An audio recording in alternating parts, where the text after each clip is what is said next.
Okay, guys, welcome back in quick revision of physics. Today we are going to discuss MCQs of chapter current electricity और quick revision करेंगे इसका और सारे concepts को thoroughly revise करते हुए चलेंगे। ठीक है गाइस, क्वेश्चन नंबर 1 डिस्कस करते हैं। ठीक है, क्वेश्चन नंबर 1 क्या कहता है गाइस कि the current in a car head lamp is 2 ampere. ठीक है, तो गाइस ये क्या चीज़ गिवन है आपके पास करंट। ठीक है, the headlight is switch on for 4 minutes. तो ये आपके पास क्या है, टाइम। तो गाइस ये मिनट्स के अंदर है, तो आपने इसके सेकंड में कन्वर्ट करना है। तो 4 minutes, 1 minute is equal to how many second, 60। तो 4 multiply by 60 would be equal to 240 seconds. ठीक है गाइस, तो ये आपके पास सेकेंड्स में आंसर आ गया। How much charge passes through the headlamp, charges find करने। तो गाइस हमारे पास करंट का फॉर्मूला क्या है, करंट के फॉर्मूले को रिकॉल करते हैं। Current would be equal to, current किसके इक्वल होता है, current equal to charge upon time. ठीक है, और हमें क्या फाइंड करना है, चार्ज। तो charge would be equal to I multiply by time. ठीक है, तो आई किसके इक्वल है गाइस, आई आपके पास देखें 2.0 एम्पेयर गिवन है, 2.0, और टाइम कितना है गाइस, 240 सेकेंड्स। तो आपके पास आंसर क्या आ जाएगा, 480। और क्या फाइंड किया आपने, ये चार्जेस फाइंड किया, तो इसका यूनिट क्या होता है, कूलम। तो आपके पास आंसर क्या है, 480 कूलम। देखें, चेक करें, आंसर है आपके पास, बिल्कुल है गाइस। अच्छा गाइस, क्वेश्चन नंबर 2 देखें। How can 1 volt also be express. तो गाइस पहले तो वोल्ट देखते हैं यूनिट किसका है। तो गाइस वोल्ट जो है किसका यूनिट है, वोल्ट है आपके पास ईएमएफ, ठीक है, या फिर पोटेंशियल डिफरेंस, इसका यूनिट है। और ईएमएफ या पोटेंशियल डिफरेंस को हम वी से शो करते हैं, और ये किसके इक्वल होता है, work done per unit charge. तो वर्क डन का यूनिट क्या है गाइस, वर्क डन का यूनिट है जूल, और चार्ज का यूनिट क्या है, कूलम। तो हम लोग जूल पर कूलम को कैसे लिख सकते हैं, हम जूल पर कूलम को लिखते हैं volt. Volt is the unit of potential difference और ईएमएफ। तो गाइस 1 वोल्ट किसके इक्वल होगा, volt would it is equal to 1 volt when 1 joule of work is being done on a charge of 1 coulomb.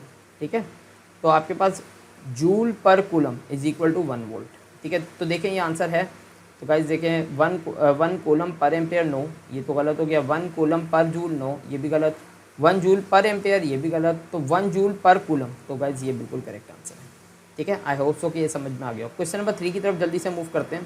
Question number 3 में क्या कह रहा है guys, question number 3 में है कि the graph is voltage current graph for the 2 wire resistance wire P and Q. Guys ये एक वायर है पी, उसका ग्राफ है वोल्टेज टाइम ग्राफ, और एक क्यू मेटल है, उसका वोल्टेज टाइम ग्राफ है।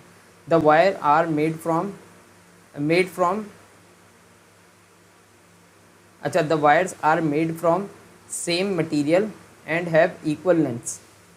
ठीक है, तो दोनों की लेंथ इक्वल है। ठीक है गाइस, दोनों की लेंथ इक्वल है, 2 वायर्स हैं, दोनों की लेंथ इक्वल है। एक वायर पी है और एक वायर क्यू है, ये पी है और ये वायर क्यू है। ठीक है, अच्छा गाइस, उसके बाद फ़र्क क्या है, the resistance of the wires and their cross section area are different. तो गाइस अगर ये पी है तो इसकी रेजिस्टेंस को हम आर पी कह देते हैं, और ये अगर क्यू है तो इसकी रेजिस्टेंस को हम आर क्यू कह देते हैं। दोनों का क्रॉस सेक्शन एरिया डिफरेंट है। ठीक है, दोनों का क्रॉस सेक्शन एरिया डिफरेंट है। तो क्यू का cross section area let suppose हमारे पास ज़्यादा है, और पी का क्रॉस सेक्शन एरिया कम है। ठीक है, ये वायर थोड़ी सी पतली है, इसकी थिकनेस। ठीक है, तो एरिया, इसके एरिया को हम कह देते हैं ए क्यू। ठीक है, और इसके एरिया को हम कह देते हैं ए पी। ठीक है गाइस, लेकिन रेजिस्टेंस जो है वो दोनों की डिफरेंट है, और एरिया दोनों का डिफरेंट, लेंथ दोनों की सेम है। ठीक है, तो यहाँ तक हमें बात समझ में आ गई। अच्छा गाइस, थोड़ा सा रिलेशंस को याद करने की कोशिश करते हैं कि resistance is directly proportional to length. ये बात रेजिस्टिविटी के या स्पेसिफिक रेजिस्टेंस के फॉर्मूले में आपने डिस्कस की होगी। तो गाइस लेंथ तो यहाँ दोनों की सेम है, तो लेंथ की वजह से जो रेजिस्टेंस है वो तो सेम ही है, क्योंकि मटेरियल भी सेम है ये। ठीक है, और यहाँ बोला हुआ भी the wires are made from same material. ठीक है, तो लेट सपोज ये कॉपर है और ये भी कॉपर है, तो मटेरियल सेम है, लेंथ की वजह से जो रेजिस्टेंस में चेंज आना था वो तो कांस्टेंट हो गया, क्योंकि लेंथ दोनों की सेम है, लेंथ की वजह से चेंज नहीं आएगा। सेकंड रिलेशन क्या है हमारे पास, R is inversely proportional to area. तो देखिए गाइस, ये रिलेशन हमें क्या बताता है, जिसका एरिया ज़्यादा उसकी रेजिस्टेंस कम। तो देखें एरिया किसकी रेजिस्टेंस कम है, इस वोल्टेज टाइम ग्राफ से डिस्कस देखें तो किस लाइन का ग्रेडियंट कम है। तो आप देखें क्यू लाइन का ग्रेडियंट कम आ रहा है और पी लाइन ज़्यादा स्टीप है। क्लियर, तो इसका मतलब रेजिस्टेंस किसकी कम है, क्यू की रेजिस्टेंस कम है।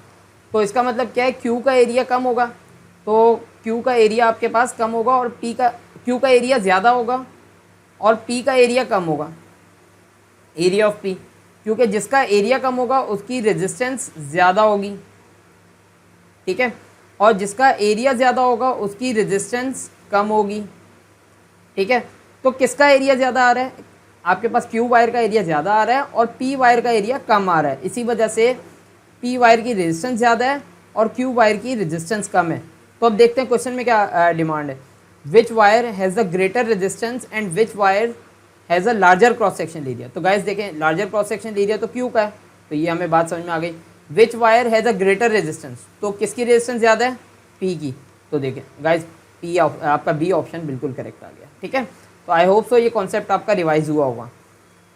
गाइस नेक्स्ट क्वेश्चन पे चलते हैं, ठीक है गाइस। नेक्स्ट क्वेश्चन देखें, अ charge of 45 coulomb flows through an electric appliance, ठीक है। कितना चार्ज मूव कर रहा है गाइस, गाइस चार्ज मूव कर रहा है यानी कि क्यू है आपके पास, और टाइम कितना है आपके पास 3 मिनट्स। मिनट्स को अगर सेकंड में कन्वर्ट करते हैं, 1 minute is equal to 60 seconds, 3 minute would be equal to 180 seconds. Agree guys, तो ये आपके पास 180 हो गया। What is the average current in the appliance, तो एवरेज करंट फाइंड करना है गाइस। करंट का फॉर्मूला अभी हमने फर्स्ट एमसीक्यूज में रिवाइज किया था, I is equal to Q upon T, और क्यू किसके इक्वल है आपके पास 45 और टी किसके इक्वल है आपके पास, टी आपके पास 180 है गाइस। 45 डिवाइड बाई 180 करेंगे, जो भी आंसर आएगा, आपने क्या फाइंड किया गाइस, आपने करंट फाइंड किया, तो जो भी आंसर आएगा वो आपका एम्पेयर में आएगा, ठीक है। जो भी आंसर आएगा वो आप यहाँ टिक कर देंगे। आई थिंक सो ये आपके पास 45 वन जा 45 फोर था और 1/4 इज इक्वल टू 0.25, ठीक है गाइस। नेक्स्ट क्वेश्चन की तरफ चलते हैं। क्विक रिवीजन करना है गाइस हम लोगों को, बहुत जल्दी जल्दी। अच्छा गाइस, बहुत अच्छा सवाल है ये। The diagram shows a battery of 3 1.5 volt cells, ठीक है। तो गाइज ये इसने कहा है कि तीनों बैटरीज का पोटेंशियल ईएमएफ कितना, 1.5 एंड 1.5, ठीक है। तो आपके पास अब ज़रा सीरीज़ कॉम्बिनेशन ऑफ बैटरी और पैरेलल कॉम्बिनेशन ऑफ बैटरी को हम लोग डिस्कस करते हैं कि ये किस तरह से वर्किंग या किस तरह से इसका एडवांटेज या डिसएडवांटेज है। तो गाइज देखिए, आपके पास फ़र्ज़ करें 2 बैटरीज़ हैं, ठीक है। फ़र्ज़ करें आपके पास 2 बैटरीज़ हैं और आपने सीरीज़ में इसको कनेक्ट कर दिया, ठीक है।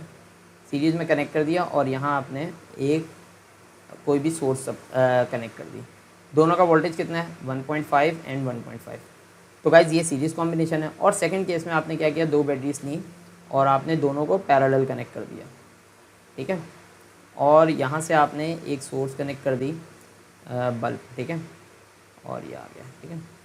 अच्छा गाइज, ये भी 1.5 वोल्ट है और 1.5 वोल्ट। और मैं एक केस और बना रहा हूँ, एक सिंगल बैटरी के साथ आपने एक सोर्स मतलब बल्ब वगैरह कनेक्ट कर दिया, ठीक है। इसका भी वोल्टेज कितना है, 1.5 वोल्ट, ठीक है।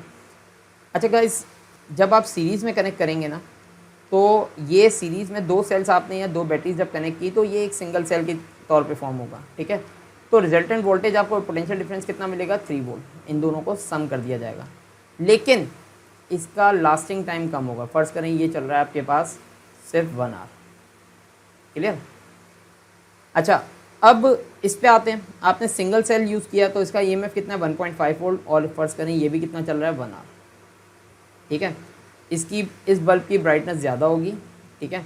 ये बल्ब डिम होगा क्योंकि इसको एक ही बैटरी से एनर्जी सप्लाई कर रही है, इससे 2 बैटरी एनर्जी सप्लाई कर रही है, ये ब्राइट होगा, ठीक है। अच्छा गाइस, थर्ड पे आते हैं। दोनों का टाइम पीरियड कितना है, 1 आवर, लेट्स सपोज, ठीक है। अच्छा, थर्ड पे आते हैं। हमने 2 बैटरीज ली और 2 बैटरीज को हमने 1.5 हमने कनेक्ट किया, तो रिजल्टेंट वोल्टेज कितना आना चाहिए। ज़्यादातर स्टूडेंट बोलेंगे 3 आना चाहिए सर, नहीं, लेकिन रिजल्टेंट वोल्टेज कितना आएगा, जितनी भी बैटरीज आप पैरेलल में कनेक्ट करेंगे, फ़र्ज़ करें तीसरी बैटरी भी आपने कनेक्ट कर दी, फोर्थ नंबर भी कनेक्ट कर दी, जितनी भी बैटरीज पैरेलल में कनेक्ट करेंगे, रिजल्टेंट वोल्टेज आपको 1.5 वोल्ट ही मिलेगा। जो सिंगल बैटरी का वोल्टेज होगा वही मिलेगा। लेकिन यहाँ क्या होगा, यहाँ 1 आवर टाइम स्पेंड होगा इन बैटरीज़ को वीक होने में, यहाँ 1 आवर टाइम स्पेंड होगा इन बैटरीज़ को वीक होने में, यहाँ 2 आवर टाइम स्पेंड होगा ऑलमोस्ट, ठीक है। तो यहाँ क्या हुआ, लास्टिंग टाइम बढ़ गया आपका, क्लियर। आपके पास अगर मैं एक और बैटरी यहाँ कनेक्ट कर दूँ पैरेलल, तो अब हो सकता है ये टाइम 3 आवर्स हो जाए, ठीक है। अब यही टाइम बढ़ के 3 आवर्स हो जाए, ठीक है। तो आप जितनी, और रिजल्टेंट वोल्टेज अभी भी 1.5 ही रहेगा। तो पैरेलल में जितनी भी बैटरीज आप कनेक्ट करेंगे तो इक्विवेलेंट वोल्टेज क्या आएगा, जो सिंगल बैटरी का वोल्टेज होगा वही होगा, ठीक है, लेकिन लास्टिंग टाइम बहुत ज़्यादा होगा। और सीरीज़ के अंदर जितनी भी बैटरीज आप कनेक्ट करेंगे, रिजल्टेंट वोल्टेज क्या होगा, रिजल्टेंट ईएमएफ क्या होगा, जो जितनी बैटरीज कनेक्ट की हैं सब के ईएमएफ को ऐड करेंगे तो रिजल्टेंट वोल्टेज बनेगा, लेकिन लास्टिंग टाइम यहाँ कम होगा, ठीक है। तो गाइज इसमें पैरेलल में सब कनेक्ट हैं। तो अब ऑप्शन पढ़ते हैं क्या कह रहे हैं। ये पूरा कंप्लीट कॉन्सेप्ट था, series and combination, series and parallel combination of batteries, ठीक है। अच्छा, the battery can supply current for a longer time than a single 1.5 volt. देखिए सिंगल कितनी देर रन कर रहा है, 1 आवर। तो मैंने जब 2 बैटरीज या 3 बैटरीज कनेक्ट की तो 3 आवर्स हो गया, ठीक है। तो सही बात है, करंट ज़्यादा देर तक सप्लाई होगा, ठीक है गाइज। अच्छा, क्वेश्चन नंबर 7 देखें। अ charge of 7.5 coulomb flow through a resistor. Guys ये चार्ज आपके पास गिवन है, कितनी रजिस्टर, एक रजिस्टर में से फ्लो कर रहा है 5 सेकंड के लिए।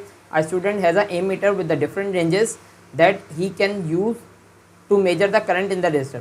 अच्छा, which range is the most suitable. Guys पहले आप करंट की वैल्यू निकालें, ठीक है। करंट किसके इक्वल है, करंट इज इक्वल टू 7.5/5, ठीक है। तो गाइज इसको जब डिवाइड करेंगे आपके पास कितना आएगा, ये आ जाएगा ऊपर 3 और नीचे 2, तो 3/2 कितना हो जाएगा, 1.5 एम्पियर, ठीक है। तो गाइज यहाँ तक बात समझ में आती है, ठीक है। 2.53 था और 2.52 था, ठीक है। तो गाइज 1.5 एम्पियर को मेजर करने के लिए सूटेबल रेंज क्या हो सकती है, देखें गैस करें।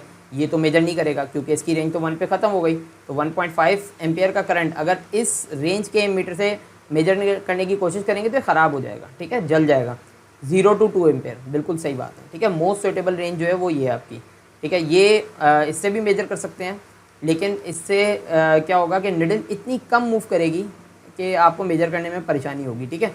और इससे भी मेजर कर सकते हैं, फ़र्ज़ करें कि आपके पास ये मीटर है, यहाँ 0 है, तो 1.5 के लिए निडल बस बहुत थोड़ी सी मूव करेगी, ठीक है, सेंसिटिविटी बहुत कम होगी। तो यहाँ सेंसिटिविटी ऐसी होगी कि निडल जो मूव करेगी वो रीडेबल होगा, ठीक है, रीडेबल होगा, वो डिवीजन आप आराम से उसको रीड कर सकते हैं, ठीक है। अच्छा, कह रहे हैं 3 identical cells are connected in parallel. Guys ये ऊपर वाला ही कॉन्सेप्ट है, ठीक है, और देखते हैं इसे, ठीक है। देखें ये ऊपर वाला ही कॉन्सेप्ट है जो पैरेलल में हमने कनेक्ट किया था यहाँ पे, ठीक है। अगेन यही कॉन्सेप्ट रिपीट हो रहा है, तो इसको इंटेलिजेंटली करते हैं। मैंने कॉन्सेप्ट तो रिवाइज कर दिया। अच्छा, what is the advantage of using 3 cells in parallel rather than using a single cell. Each cell produces a more energy, ठीक है, मोर एनर्जी तो प्रोड्यूस नहीं होती, 1.5 वोल्ट ही आएगा। Each cell supplies more charges, each cell takes longer time to run down. Guys ये बिल्कुल सही ऑप्शन है, ठीक है। तो हर सेल का टाइम जो है वो बढ़ जाएगा, ठीक है। टोटल ईएमएफ लार्जर तो होता नहीं है, ठीक है। पैरेलल में जब भी हम बैटरीज को कनेक्ट करते हैं तो टोटल ईएमएफ कितना होता है, जो सिंगल बैटरी का वोल्टेज होगा वही आपका टोटल ईएमएफ होगा, ठीक है। तो रिजल्टेंट में कोई फर्क नहीं पड़ता। गाइज नेक्स्ट क्वेश्चन की तरफ चलते हैं, क्वेश्चन नंबर 9। क्वेश्चन नंबर 9 में क्या कह रहा है गाइज,